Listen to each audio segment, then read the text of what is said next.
Good morning, and welcome to the Utah Citizens Council press conference explaining our opposition to Constitutional Amendment G on November's ballot.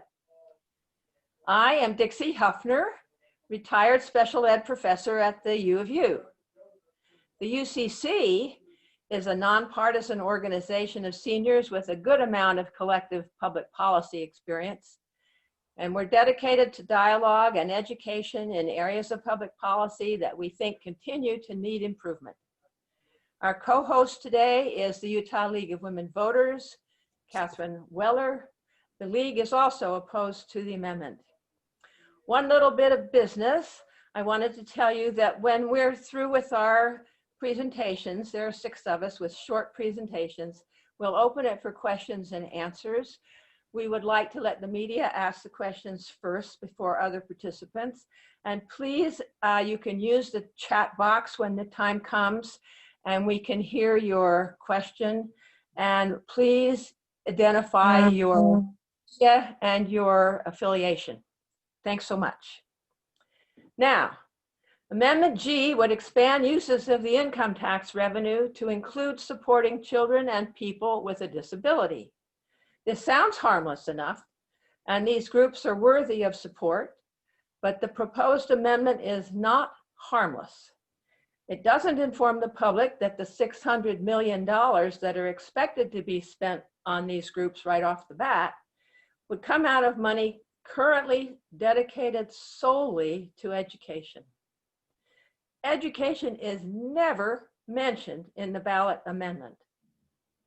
Shifting funds from sales tax revenue to income tax revenue, primarily to support healthcare and other social service programs for children and people with a disability, would break a 74-year-old tradition of reserving income tax for education. This is significant tax reform. From the amendment language, you get no understanding at all of the implications of this tax reform. The Utah Constitution is Utah's statement of basic principles and guiding laws and should not be changed lightly or often. Putting such a significant tax change as Amendment G into the Constitution will be far more difficult to undo than a statute passed by the legislature, even if it's a statute that's good for education, because statutes can be changed anytime by the legislature. Under Amendment G, social service programs would now be competing with public and higher ed programs for the same available dollars. Our per pupil funding has been last in the nation for decades. Our effort per taxpayer as a percent of our personal income has shrunk dramatically. We used to give more than $50 out of every $1,000 of our personal income to public education. Now it's closer to $34. In short, public education has been and is still woefully underfunded, as Sheryl Allen is now going to describe for you. Thank you, Dixie. Indeed, education is underfunded. Let me remind you of some of the ways that this perennial underfunding manifests itself. The first and foremost need is teachers. There is a critical teacher shortage and a substitute shortage also, and we're needing substitutes very much at this point in time. The COVID pandemic and the closing of schools for 3 months has validated the need for good teachers in front of the classroom. A few students have excelled at online education, but that supportive, knowledgeable face in front of the in-person classroom has been sorely missed by most students and parents. Master teachers are needed in the classroom and online. And why the shortage? Salaries. And now the unusual stress due to the pandemic. Utah's salaries vary, but we are the lowest paying state in the Mountain States, and Utah teachers get less than $12,000 per year than the average national teachers, $12,000. Utah Foundation has validated that, and this should be a top priority for the public and the legislature. It is past time for Utah to invest in educator salaries to attract the best and the brightest to enter and remain in the teaching profession. COVID-19 has also validated the need for smaller class sizes. For decades, our teachers have been attempting to instruct and counsel many more students than the national average. Now add to that the health risks of crowded classrooms, and the need for more class size reduction funding is accelerated. Utah needs to invest in programs that develop a pipeline of educators into the teaching profession. Utah needs to improve teacher retention through comprehensive educator induction and mentoring. The experienced teacher is the effective teacher.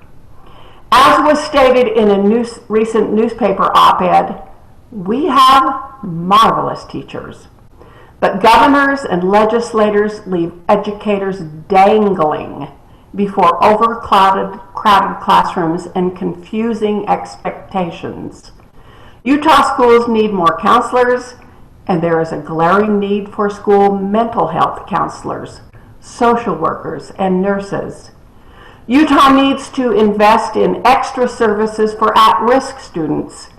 It's English language learners, ethnic minorities, and children from low-income families. It also needs money for more high-quality preschool programs. The pandemic has also confirmed the need for increasing broadband, internet, and technology services. Yeah, we've all heard all this before, but the potential loss of up to $600 million per year if Amendment G is implemented could exacerbate all of these essential unmet needs. We all need to understand the full implications of Amendment G, which we think is obscured by the actual language that is printed on the ballot. The bottom line for us: vote no on Constitutional Amendment G. And now let's hear from Don Jarvis. Thank you, Sheryl. We know that Utahns have prioritized public education since we first settled here in the 19th century. And then in 1946, we adopted a constitutional amendment putting 100% of our income tax revenue into K through 12 education. But in 1996, a new constitutional amendment allowed income tax proceeds to be shared with higher education. And since then, our per person support for public education has kept shrinking for various reasons. Now, in the 1990s, our percent of personal income spent on education ranked as 10th in the nation, very high, but we have now fallen to 38th or less. The Utah Foundation reports that the revenue loss from 1996 to 2016 for public education averaged a staggering $1.2 billion worth of loss from what we should have had we kept our commitment to K through 12 education. Just think of the missed opportunities there. Now, does this funding shortfall affect our schools' educational outcomes?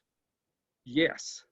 Although we have been improving in math and reading achievement at 4th and 8th grade levels over the past 5 years, overall, our scores remain about average. But when we look at our high school graduates, we find that fewer than 25% of them meet American college testing benchmarks for college readiness in the combined subjects of English, reading, math, and science. Although Utah's high school graduation rate is increasing, it still lags behind the national average when ethnicity is considered. We are among the worst 10 states for achievement gaps between white and minority pupils, and those minorities represent a fast-growing fraction of our workforce and population.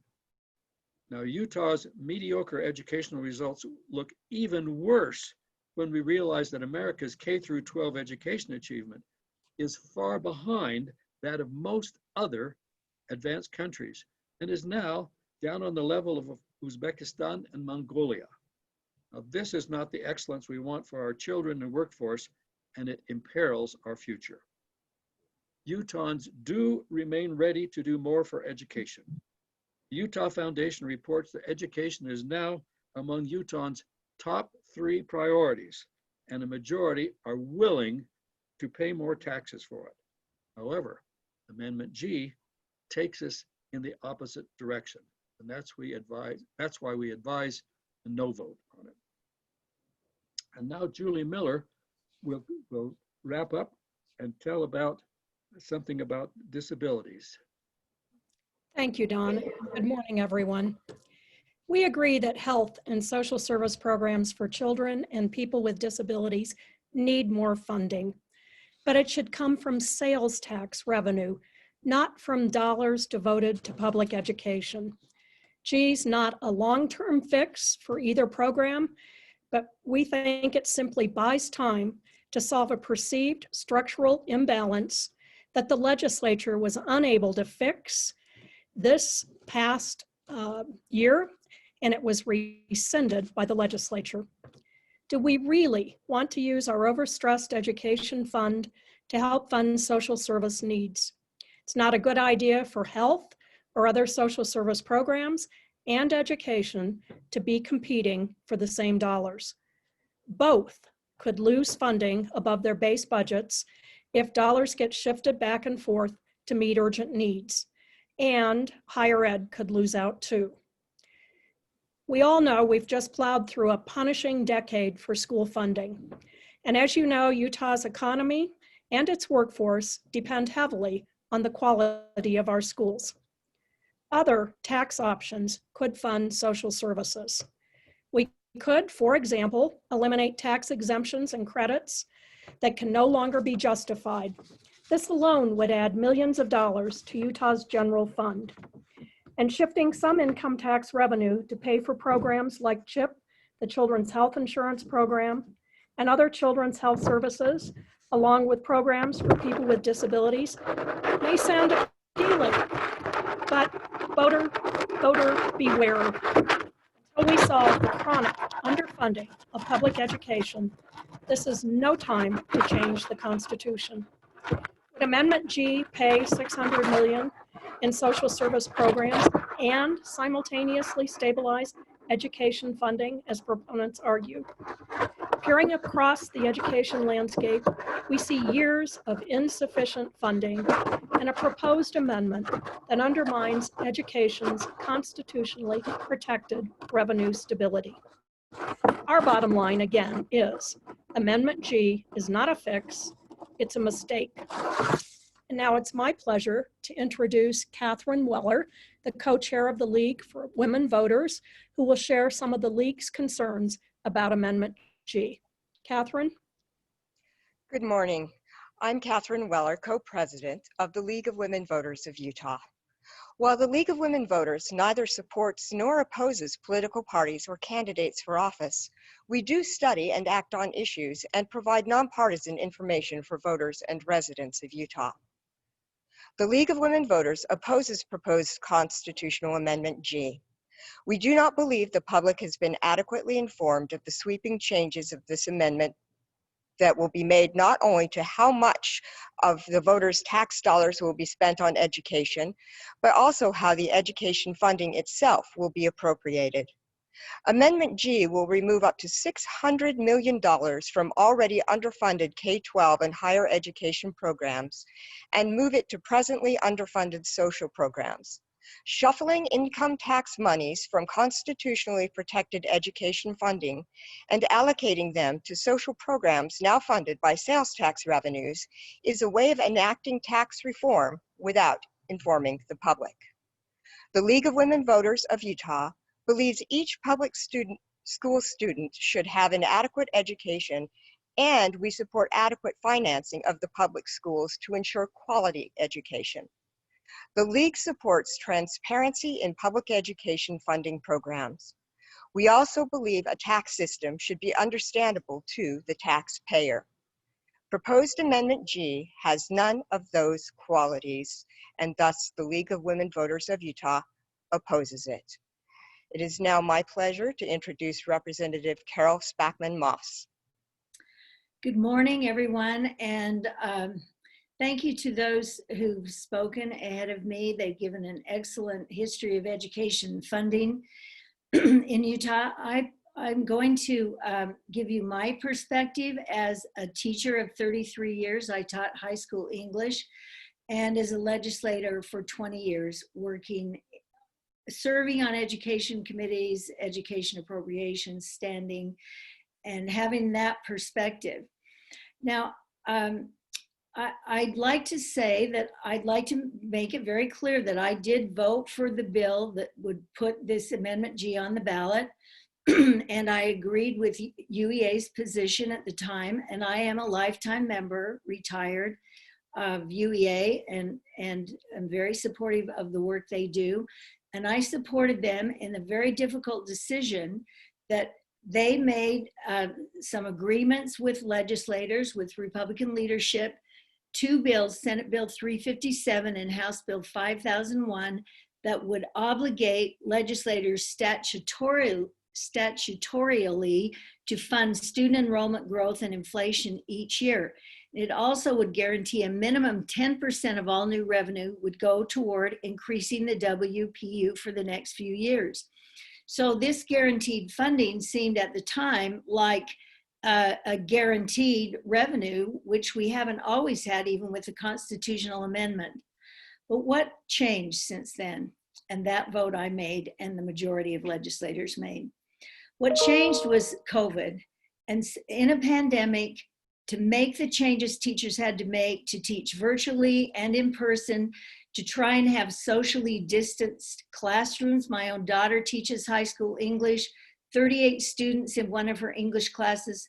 2 feet is the maximum distance she can get between desks side to side, and none at all front to back. And that's just one example of countless examples. Teachers are in many cases in desperate situations, teaching 2 separate classes, really, online, in class, with no additional resources. And where did the 6.5% guaranteed WPU funding this year that was passed by the legislature, where did that go? It disappeared when they took away all the funding that went with any bills that had appropriations.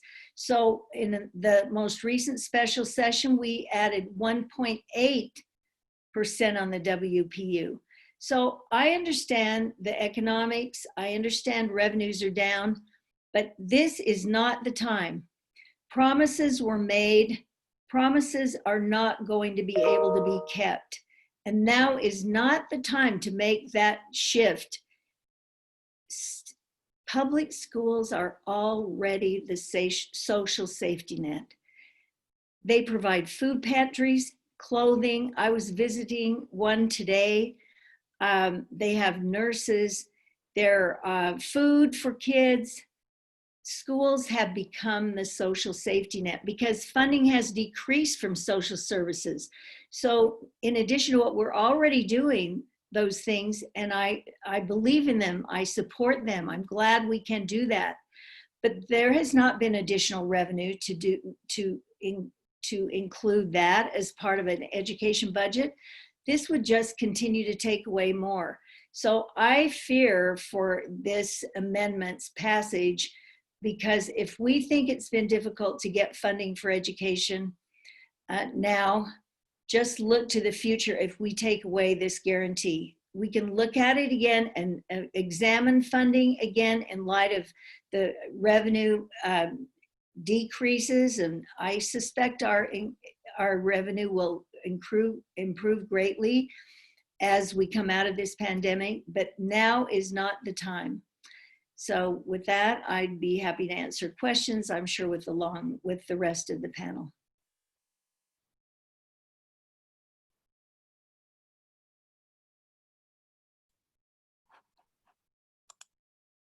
I believe Marjorie Cortez may have a question. Marjorie, you're unmuted.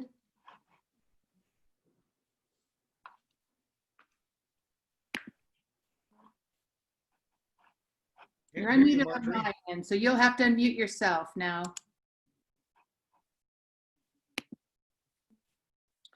Okay, I'm going to, Okay, I think I'm there, right? yes. Okay, sorry. My question is this. There was this really powerful image of lawmakers and teachers and UEA leadership linked in arms on March 11th at the end of the session, showing their solidarity behind this agreement, which included voters voting on Amendment G. How do you overcome that? I mean, that was really cemented, I think, in a lot of people's minds as a significant agreement. Vote me in. Please. I was a reluctant yes on that vote, and I understood the difficult position UEA was in, the proverbial between a rock and a hard place, to be seen as not cooperating, to be the always the obstacle, and you know, you want to believe the best in people, and the intentions are certainly good. But as we all know, and it's been mentioned already, that statutes can be changed. Right. Legislature, this is an election year. We may have completely many new legislators. They may not feel the same way about that kind of a guarantee. And so you can't bind one legislature to future legislators. And so in retrospect, and considering now that the state of education right now, and I think it'll be a long time before we're completely back to normal, if ever. I think there will continue to be online education, and we need the broadband. We need increased investment now. So I don't feel comfortable now that the conditions are the same that they were back in March, that I can with confidence recommend to anyone who asks me how they should vote. And a lot of people will ask me, as they will ask you. I don't feel with confidence, and my UEA friends know my position, and I'm not begrudging them because they made a deal, if you will, and they're not going to back out now. They're going to hope that it will work out. But I don't have the same kind of confidence because I'm a legislator. I've been there a long time. Sheryl Allen knows that too. Right. Marjorie, let me just comment on that. We know that it's an uphill climb to inform the public on this particular amendment, because the fact that it's tax reform, the fact that it reduces funding to education is not clear in the ballot language. But we have to try, and that's the purpose of this press conference. And we don't have tens of thousands of dollars to buy TV ads. So if those of you tuning in would help us get our perspective out, we are most appreciative. We have a question from Rich next. Rich, would you state your name and if you're with an organization, who that is? My name is Rich Kendall, and everything I've done is former because I'm retired. But I think this Amendment G is a really bad idea. And I want to raise a question with Representative Moss. As a fellow English teacher, yes. I know what you do. It's the question of supplant, the meaning of supplant. Because I'm not sure that the money taken from the education fund will go to children and the disabled. It will simply supplant the general revenue that's already there. They're not going to get an increase. So you take money from the general fund or from the education fund, and you move it to family services and other agencies. That frees up the money that was being spent from the general fund for these services to be used for other things. Now, this has been done many times before. And when the amendment was done in 95, 96, that's exactly what happened. Money came out of the education fund. It went to higher education. Higher education didn't get a bump. They just simply had their programs funded from the education fund rather than the general fund. What happened to the general fund money? It went into the transportation fund. This is just an indirect way of building roads without having to raise taxes. I don't think family services is going to get any particular increase, and I don't think education will get any increase. It's just moving money around to take care of things that need to be done, like roads and infrastructure, and that's where the money will probably end up. Please, Senator or Representative Moss, tell me I'm wrong. Tell me I'm just being cynical from having watched this for 40 years. Not at all, Rich. I become cynical too. Not entirely. I try to think the best of people and promises, but legislators, you know, come and go. Well, a lot of them stay a long time. I have Senator Hilliard, but new ones come and they don't always agree. Our legislature is full of legislators who think that you boost the economy first, if that means lowering the tax rate, as we did in 2007, 2%. We've never dug ourselves out of that hole. That was supposed to improve the economy. And it resulted in then we went into a recession, which was not planned.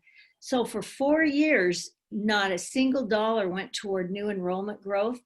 So that would be a combined total of almost 40,000 kids over 4 years coming into the system with not an additional dollar. Now, that tells you why we have huge classes. So see, that was intended to spur the economy, and the idea was then we'd have more income tax revenue. It didn't happen. And so, you know, if we were back up at that same rate, look at the difference. But the solution through tax reform was to lower the rate even more and then increase tax on services. But that fell apart. But I'm just not trusting that, as I said, this is not the time. And even more because of the pandemic and COVID and the resulting stresses on the schools, this is not the time to pass this amendment. We now have a question from Carol Lear. Carol, you can speak. Thank you, and thank you for this discussion, and thank you for the excellent informational paper that went along with it. I just coincidentally had to answer a question on another forum last night, and I was well informed because of that paper.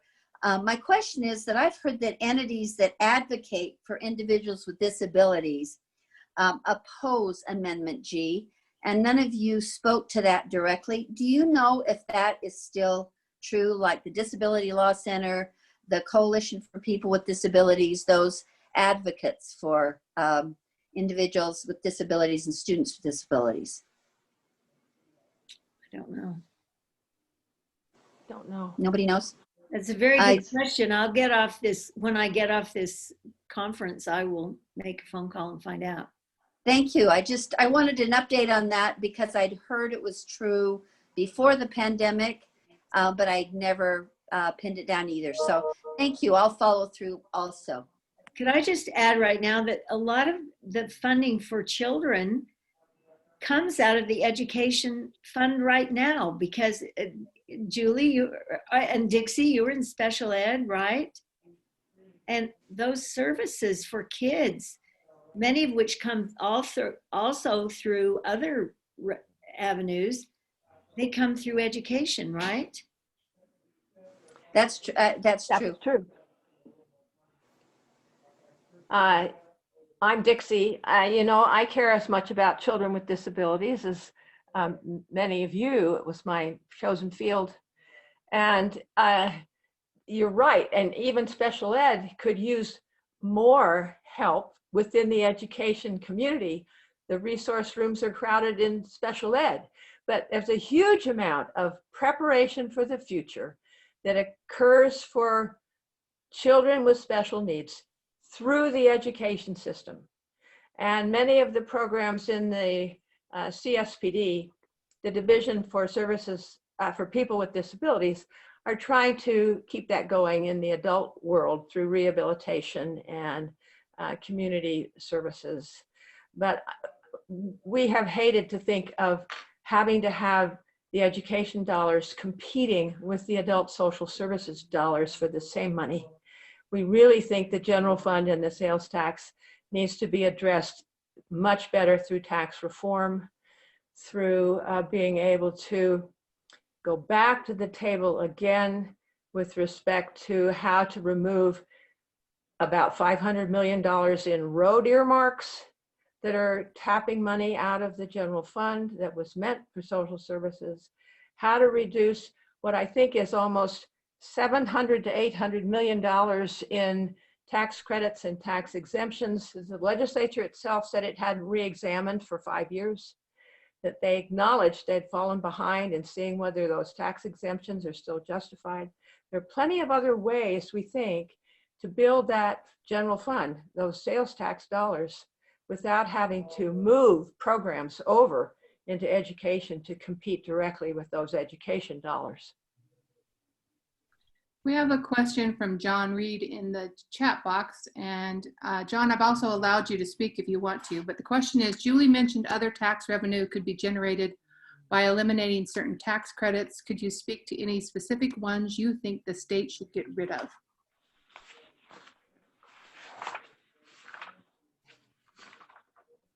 Julie, you need to unmute.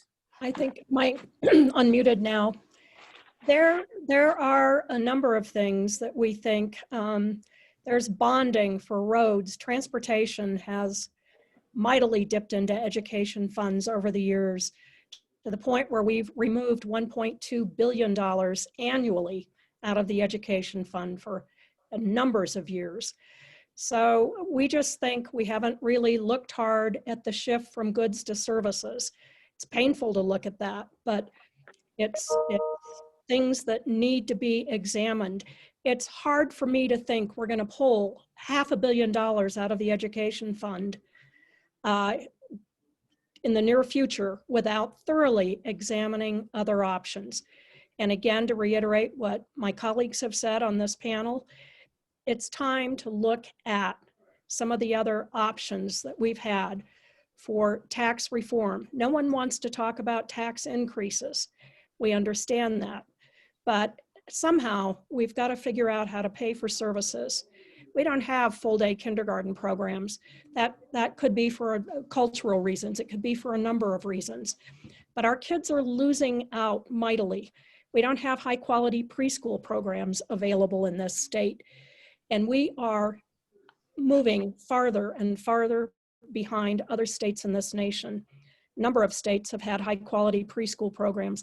Oklahoma, for example, for a number of years. And it's time we look at all the options and be transparent, as the League is hoping, for these to be put on the table and fully examined, not things rushed through and attached to education funds by rescinding the constitutional protections we have now. That's the end of first round questions, unless somebody else has a question. If so, please raise your hand. Otherwise, Rich would like to ask an additional question. So give just a second. Nope, Rich lowered his hand, so I guess not.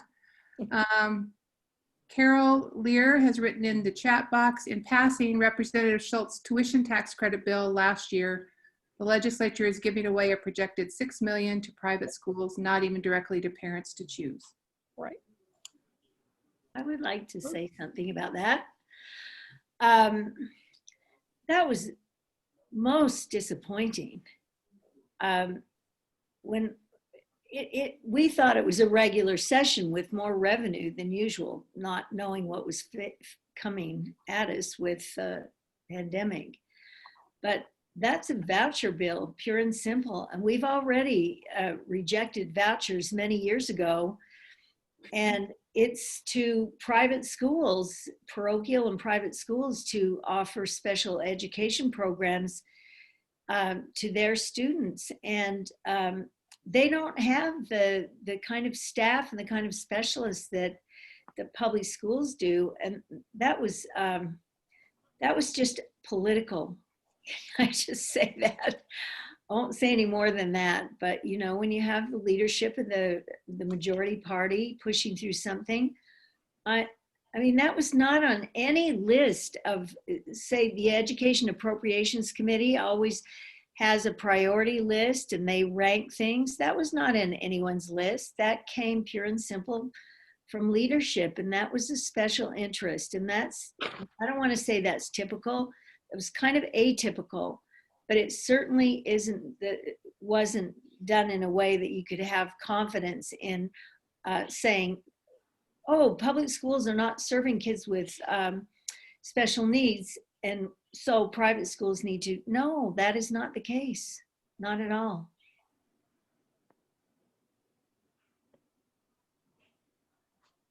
I don't see any further questions.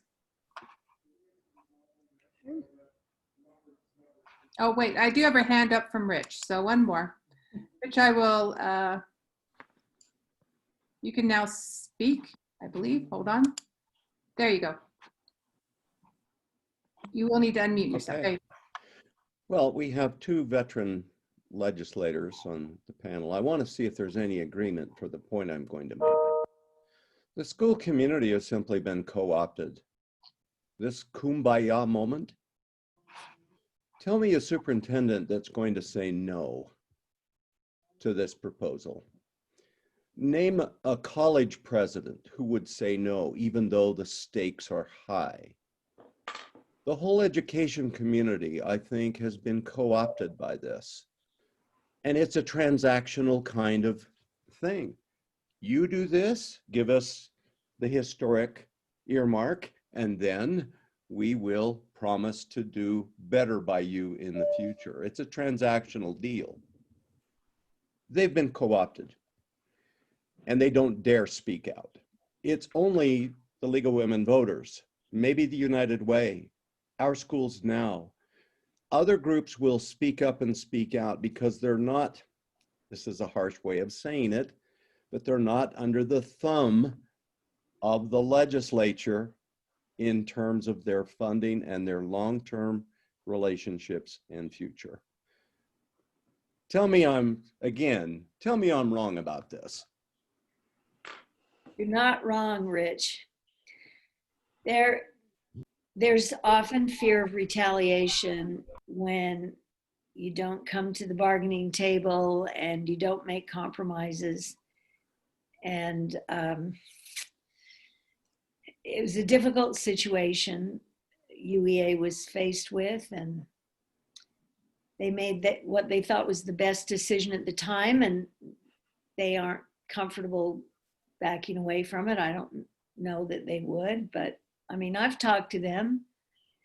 They know I'm here today, but like I said, people will start, as soon as they get their ballots, I'll get constituents and friends and folks will be emailing and texting me and saying, what's your position on Amendment G? How should you vote? I told you how I'll vote and what I'll say. But I mean, that's not a lot of people. But we didn't, when I voted yes to put it on the ballot, there wasn't language. Look at the language. It doesn't say what it does. It doesn't talk about the harm. I mean, it's worded in a way that what person with any kind of heart would be against giving more funding to children and people with disabilities who, for years, the waiting list. Sheryl, can you remember how many years and how many people have been on the waiting list?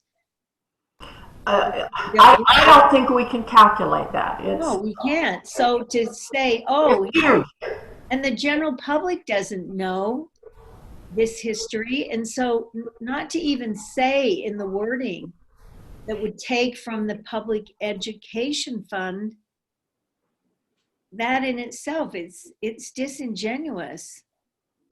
I think Rich has just spoken stark truth. This was a negotiation. It was not an equal negotiation. It was Goliath versus David, and do it our way or else. And as Carol said, things have changed dramatically because we weren't hit with this terrible pandemic, which has really shone a spotlight on our problems. And the travesty of this is it's tax reform. It's major constitutional tax reform, and the language on the ballot gives no indication that it's tax reform. It gives no indication that it's going to take money away from education. And the public needs to be informed. The fact that there are 7 amendments on this year's ballot is startling. Why do we need to change the Constitution 7 times? But this one is particularly egregious, and the language on the ballot tells us nothing about what it really does, that it's changing our tax structure dramatically. Could I add just one point? You probably read in recent days the decreased number of students enrolled in the public school system. I've forgotten the exact number, but it's large. With that comes less funding. They will not be funded through the WPU. That could be a hit of millions of dollars on top of what this amendment would do. So that adds another problem that would diminish education funding. And can I speak up for just a minute here, as I think we need to draw this to a close. I've appreciated the audience and the discussion. And Marjorie Cortez asked, how strong we can be in opposition. We're doing what we think is right. We're doing what we can to get the word out. We think the lack of transparency in this amendment is really just overwhelming. And anything that any of you can do to help spread the word would be much appreciated. We think there are a lot of unintended consequences that could come out of this that we haven't even talked about and aren't aware of. It's such vague language allowing services for children and people with disabilities. It could grow exponentially into the private sector as well as public. If the future legislature decided it wanted to be subsidizing private services in a way that we haven't done before. So it's terribly important to us that we just do what we can. And we're trying the best we can through this means and others to get the word out so that people understand the serious implications of what they're being asked to approve when it's tackling one aspect that the legislature thought it wanted to tackle with respect to tax reform when it couldn't pass anything else. And they need to go back to the drawing table and tackle tax reform in a much more comprehensive and fair way to all the citizens and taxpayers of the state. And this one piece of it is going to just be extremely harmful. So that's my closing statement to you. And thanks to the League of Women Voters and to others who helped from the Utah Citizens Council to make these presentations this morning. We have been recorded, so as I understand it, people who couldn't join it this morning will be able to listen to the recording. And Catherine, do you want to say anything else in signing off? The League's biggest concern is what you've just cited, Dixie. That's vague language, transparency about the process, and that is something that always needs to be discussed when we discuss public policy. Amendments to the Constitution are very difficult to change, as everybody has mentioned, so please do read the white paper, look at all of the sides of the argument so that you voters can make informed decisions, and so you, the media, can cover both sides of this issue. Thank you for allowing us to appear today. Thanks very much.